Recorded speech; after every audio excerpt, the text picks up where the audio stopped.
Just hours from now, a vigil is planned at this location in St. Paul, the same place a federal raid turned extremely tense and at times violent.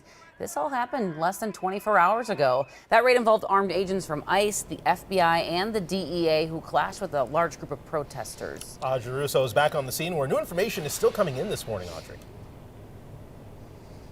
That's right. We're learning that the press conference and vigil that's going to get underway at 9 o'clock this morning is being held by the Immigration Defense Network right here in front of the Brotex facility where the raid happened. And you can see one of the last remnants of yesterday's chaos is still here, this police tape tied around this pole. Now, we've learned that the Immigration Defense Network this morning is going to be calling on elected leaders, immigration advocates, and legal experts to come together and demand clarity on exactly what happened here yesterday. Take a look at this video. This was captured during the thick of it.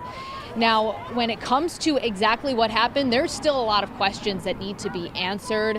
When the mayor of St. Paul posted a statement yesterday, he seemed to imply that he didn't know the details of what was going on while the raid was happening. Now, I reached out to ICE's Midwest spokesperson to ask how many people were detained and whether or not any property was taken. The latest statement that we have from the agency is just that they were serving a search warrant for a federal criminal investigation, but they didn't specify that anyone was arrested. However, folks that we spoke to here tell us that they had family members who were taken into custody. Take a look. He's even a criminal. He comes and works. He supports our family. And them taking him away from me is a big, just impacted our families. You don't know what they took away from us.